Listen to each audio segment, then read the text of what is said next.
우리도 이 게임을 해봤지만 그들도 이 게임을 해봤기 때문에 이렇게 묶었을 때 풍선 효과가 어디로 갈 것이고 우회로가 있어가지고 가고 있다라는 걸 정부가 알고 있는 느낌이 들거든요.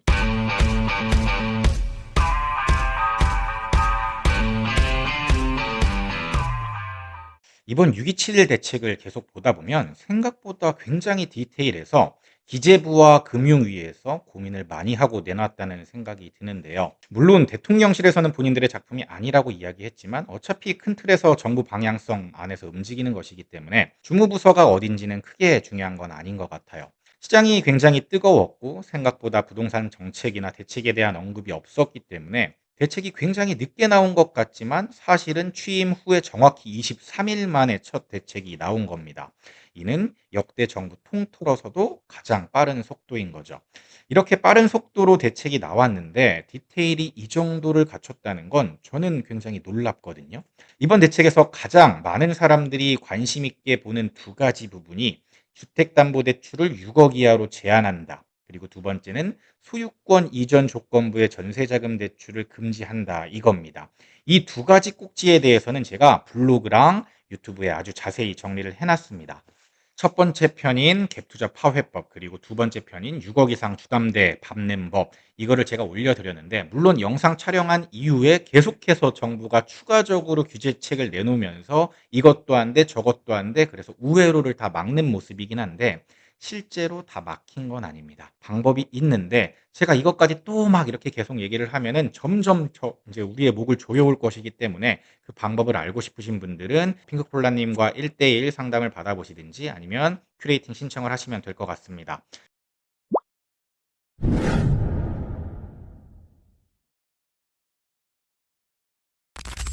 오늘은 6.27 대책에서 많은 분들이 주목하지는 않지만 꼭 체크해야 되는 포인트를 제가 짚고 넘어가려고 합니다. 그것은 바로 전세대출 보증 비율 강화입니다. 이 전세대출 보증 비율이 화면에서 보시는 것처럼 90%에서 수도권과 규제 지역은 80%로 줄어들었습니다.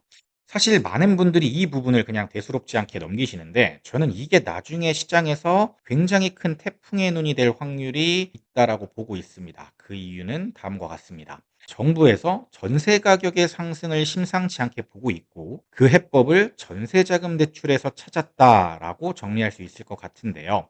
향후에 수도권 공급이 급격하게 줄어들고 이로 인해서 전세 가격 상승 압박이 있다는 건 이미 정부에서도 당연히 알고 있을 겁니다. 그런데 이전 정부들과 다르게 신도시 발표 등으로 수요를 누르지 않겠다라고 말을 했죠. 저는 사실 이런 기사들을 보고 그럼 어떻게 할 건데? 어떻게 전세가 잡을 건데?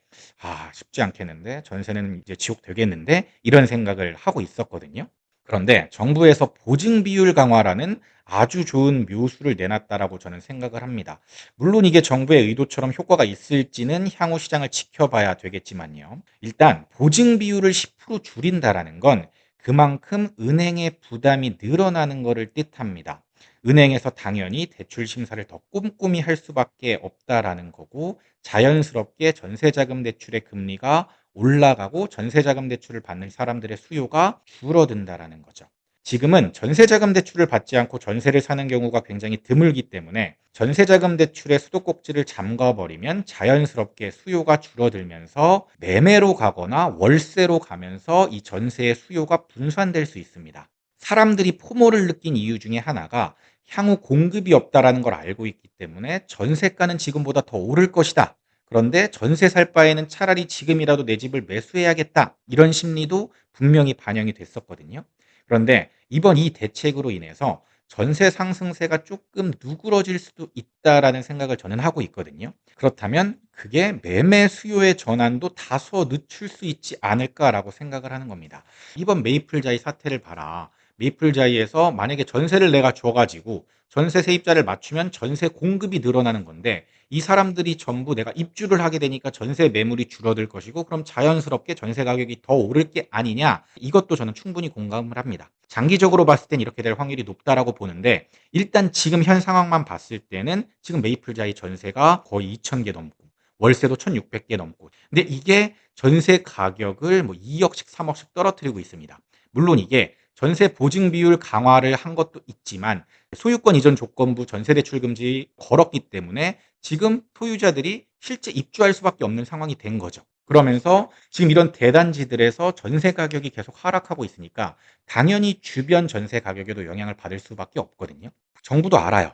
앞으로 공급 없기 때문에 전세가가 오를 수밖에 없다라는 거 알아. 그리고 유동성도 풀리고 있기 때문에 전세 가격이 오를 수 없는 구조인 거 알아. 그런데 그 속도를 최대한 늦춰야 전세 가격이 조금 천천히 올라가야 매매 가격이 올라가는 속도도 조절할 거 아니야 라고 생각하고 있는 것 같은 겁니다. 물론 이게 정부가 의도한 건지 아닌 건지는 저도 잘 모르겠어요. 그런데 저는 이 항목이 생각보다 큰 나비 효과를 일으킬 수도 있다라는 생각을 하는 거죠.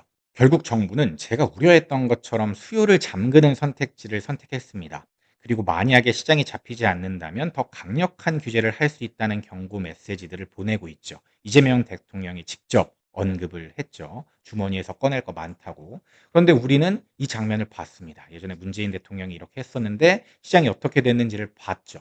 그런데 저는 이상하게 느낌이 약간 쎄해요. 우리도 이 게임을 해봤지만 그들도 이 게임을 해봤기 때문에 이렇게 묶었을 때 풍선 효과가 어디로 갈 것이고 우회로가 있어 가지고 가고 있다라는 걸 정부가 알고 있는 느낌이 들거든요. 그래서 뭔가 '이 게임의 결과는 똑같을 것 같다.'라는 생각을 하면서도 '뭔가 전개가 좀 달라지지 않을까?'라는 생각을 하는 겁니다. 그리고 한편으로는 약간 이런 게 좀 기대되고 좀 재밌기도 해요. 그래서 제가 주목하고 있는 게 바로 전세 보증 비율 강화, 이 수요 대책을 좀 제가 주목하고 있는 겁니다. 이게 매매 시장뿐만 아니라 전세 시장까지 수요를 위축시키겠다는 의지를 이렇게 표현한 거고, 전세 시장을 잡지 않으면 장기적으로 계속해서 매매 가격에 상승 압력이 있다는 거를 정부도 인지하고 있다라는 걸 보여준 부분이라고 저는 생각을 하거든요. 이렇게 보니까 생각보다 정부의 정책이 되게 디테일하다라고 느껴지시지 않나요? 과연 정부의 의도대로 흘러갈지 아닐지는 조금 더 지켜봐야겠지만, 첫 번째 정책의 임팩트로 봐서 향후 추가적으로 나올 대책들이 조금은 무서워지기는 합니다. 저와 함께 계속해서 시장의 흐름 살펴보시면서 각각 각자의 상황에서 잘 대응했으면 좋겠습니다. 앞으로도 계속 좋은 정보로 여러분들의 좋은 선택을 돕겠습니다. 단톡방 고정 링크라든지 이번에 오프라인 특강 제가 부동산 스터디 카페 스타이신 부동산 아저씨님과 그 핑크콜라 대출 고문님과 함께 진행하거든요. 딱 30분만 선착순으로 모시고 있으니까 만약에 마감이 됐을 수도 있지만 일단 한번 네이버 폼으로 신청해 보시고 혹시 추가 자리가 날 수도 있으니까 신청을 먼저 해보시면 좋을 것 같습니다. 그리고 시크릿 큐레이팅도 여전히 진행 중이니까 고정 댓글 참고하셔가지고 신청하시면 될 것 같습니다.